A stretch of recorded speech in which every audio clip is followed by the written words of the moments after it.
This Liberty Sports Update is brought to you by Beacon Credit Union.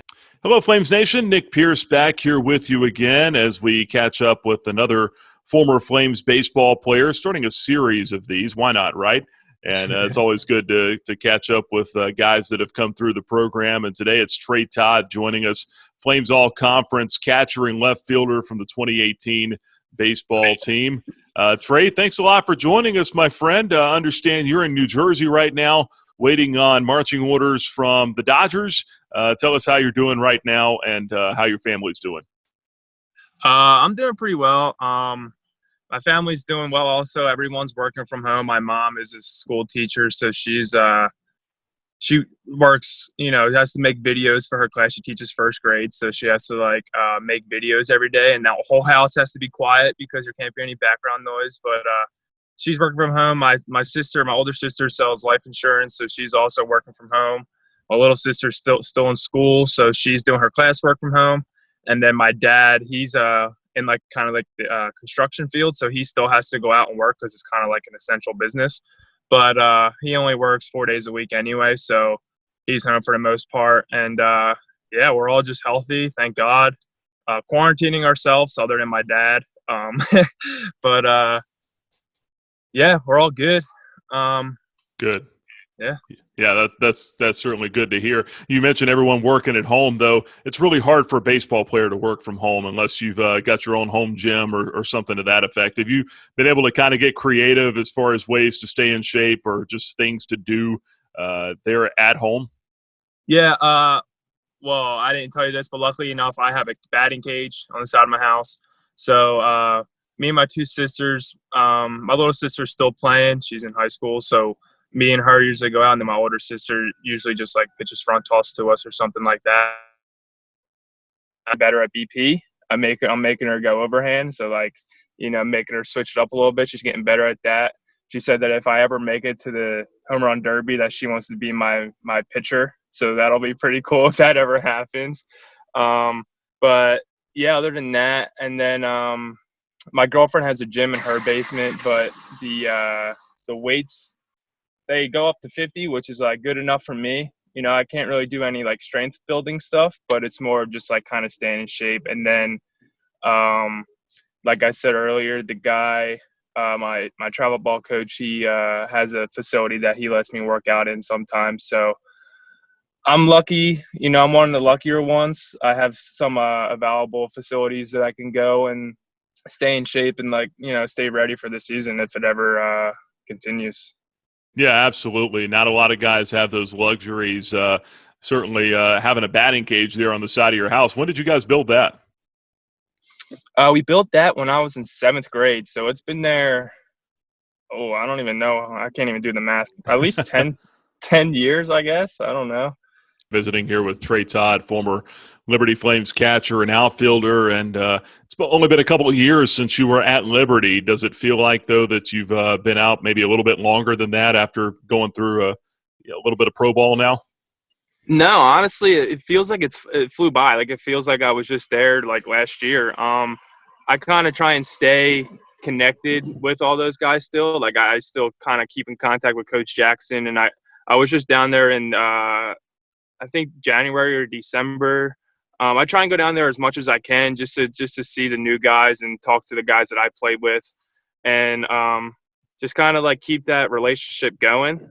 Just the connections with everyone. I met the new pitching coach this year. He was pretty cool. He actually was a pitching coach with the Padres, and he coached in the league that I started in last year, but I never played against him.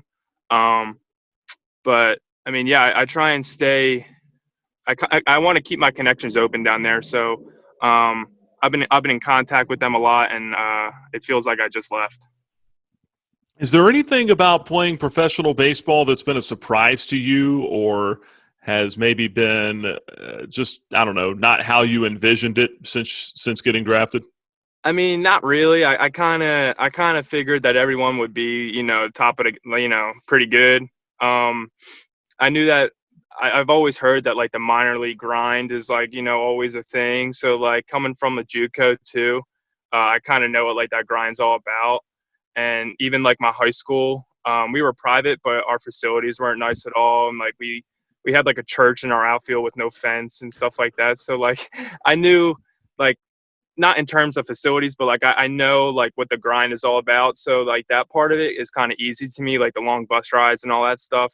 So and even like college summer ball is kind of the same way, kind of every day playing games, long bus rides, get off, play the game, get back on, stuff like that. Didn't really like bother me. Uh, yeah, I don't really think that I can think of anything that kind of came to a shock to me in terms of like what I thought it was going to be like.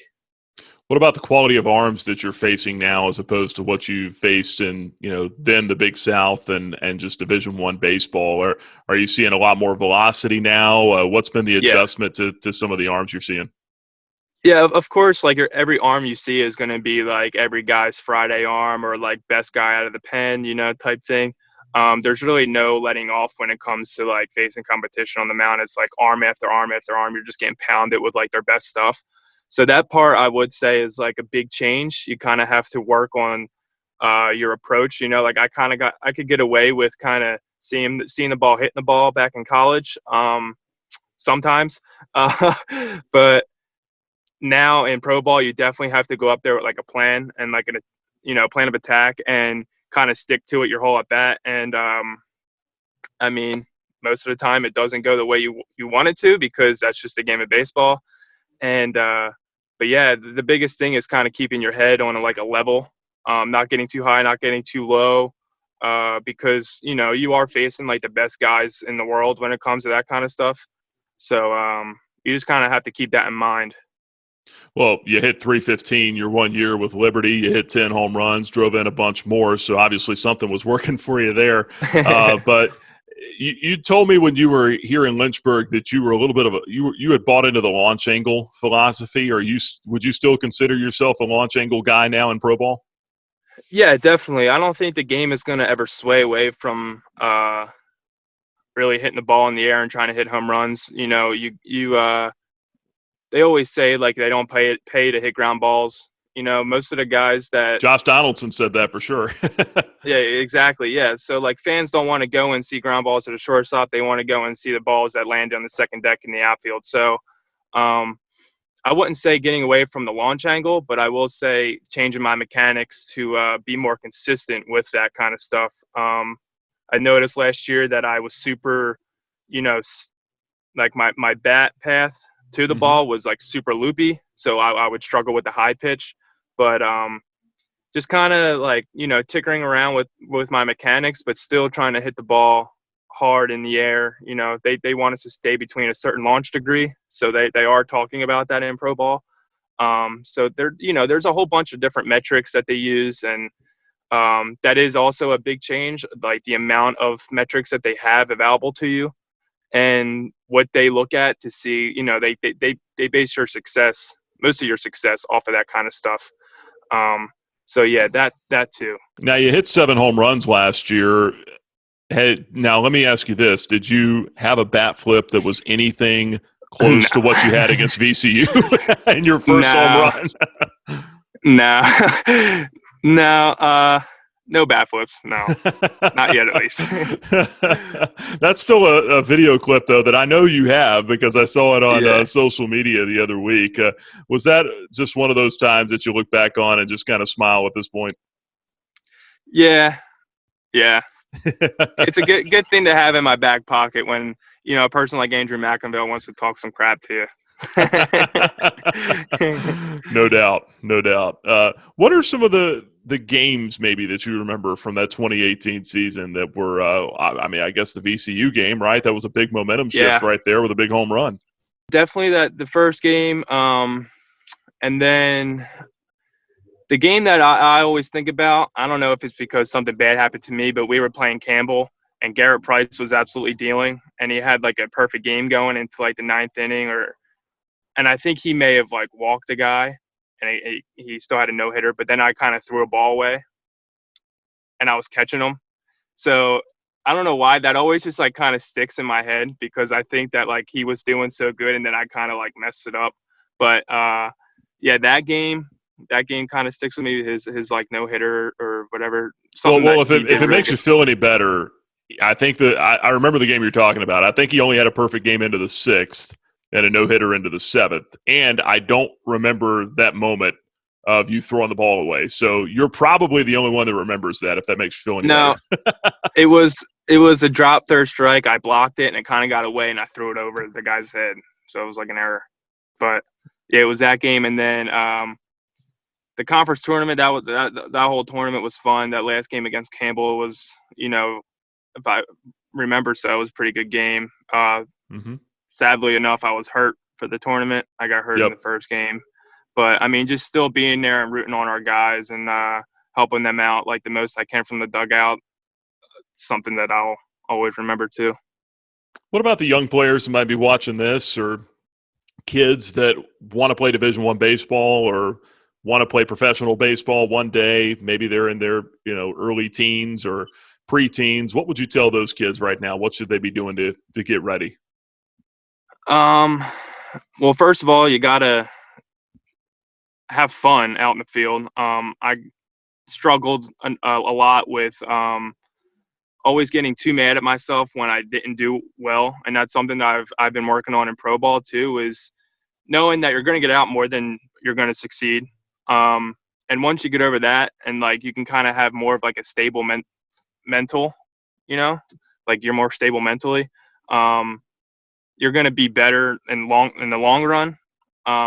Don't be too high on your highs and don't get too low on your lows. Just always kind of stay in the middle. And then also you just always have to work hard, like work hard always, turns out to be good, like I don't think I've ever heard of anyone that has worked hard at something and they've not have gotten what they wanted, like whenever you work hard, you always get what you want. So just always kind of have that mindset of like being better than the person next to you, and don't let anyone outwork you. And if you think someone's outworking you, then you got to go out and work harder. Trey, we certainly appreciate you giving us some time. We're glad to hear that you and your family are doing well. Hope that continues to be the case. Stay safe up there in Jersey, and try to stay in shape and ready for some pro ball here. Thanks, Nick. I appreciate it.